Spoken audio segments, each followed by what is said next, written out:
So, I talk a lot of rubbish at the Anfield Wrap. A lot of old shite comes out of my mouth. And in general, like in life, we all talk nonsense. But I think one of the things I've said that at the time I will have believed really emphatically that has been proven to be absolute nonsense and inaccurate and just false is I don't care what happens after they win the league. As long as they win one league, they can get relegated for all I care. I'll just be made up to have won a league. And it transpires that that is just a load of shite, in that this is absolutely killing me. Yeah, and you weren't alone in making that shout, though. Everyone said, just give me one league. Just give me one league. I'll take anything for it. As I said, I think about there's a philosophical thing where people always say, as long as I can do that, I die happy. Yeah. Right? If I could achieve that, I die happy. He goes, but you'd have achieved it, and then death would be your next move. You're not happy, right? Here I am, I've got my Olympic gold and now I'm going to die. Yeah. You know what I mean? It's just, downhill is downhill, right? Yes. And it's never pleasant. You don't go, the top of the hill behind me, that was great, wasn't it? I'm fucking downhill now. So, and I said to you, winning the league, why it's different to winning you win a cup, you luxuriate in the drama of it, and you luxuriate in the moment of it. And yes, you bask in it for a while afterwards.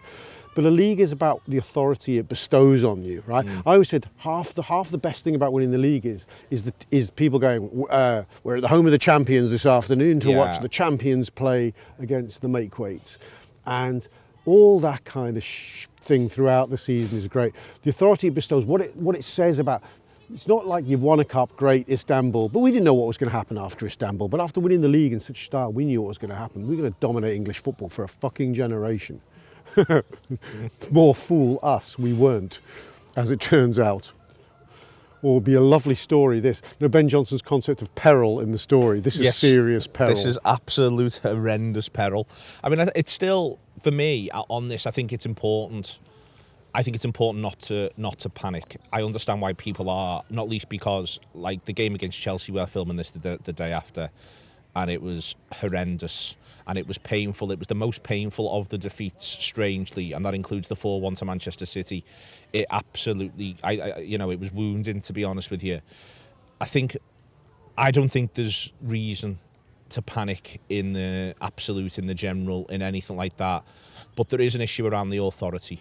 Your point about the authority. We worked really hard from getting beat 4-1 against Spurs in 2017 to gaining the authority that we arguably have after the final in Kiev, even though we don't win it. We then build on it and build on it and build on it and build on it and build on it to the point that we win 26 out of 27 and everyone's terrified of us. Yeah. And I think that's, for me, that's my biggest concern, is how you get that authority back. Yeah, that castle we built lies in ruins, and I mean really in ruins now. It's not, there were those, we talked earlier in the season, like I talked about some of the great Liverpool sides, they would have blips, and you could wait for the game that would happen, that would turn it.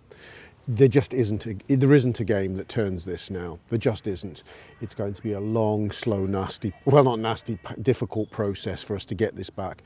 It can't stay this rubbish forever. Actually, if it stays this rubbish forever, we might go down. No, we can't go down. We've just about got the points to stop you going down. Yeah, we can't go down. But really, if the slide continues, and I'm now at the point where I'm saying, why should anyone say it should stop? We could finish bottom 6 or 7. So we start this off with me, all the shite I'm talking. And then I am reminded that I'm not doing this in an I told you so way, but of when we did the overview show. And one of the things I said was, I just want them to stop getting beat. Yeah. I just want them to stop getting beat. If they could just not get fucking beat for a while, it restarts from there. And that still sort of just remains my position. The problem with that is that you can say I don't want them to get beat when they're playing Leicester, Everton and Chelsea.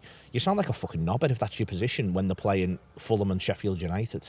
And that's the problem now, is that, in a sense, weirdly, the games being against less tough opponents, because don't get me wrong, I think Chelsea are the second best team in the country right now, and I think they're going to stay there for a period. Chelsea are a good side and they were really good at Anfield, but stop getting beat is one thing to say when you're playing Chelsea. It's a completely different thing to say when you're playing Fulham.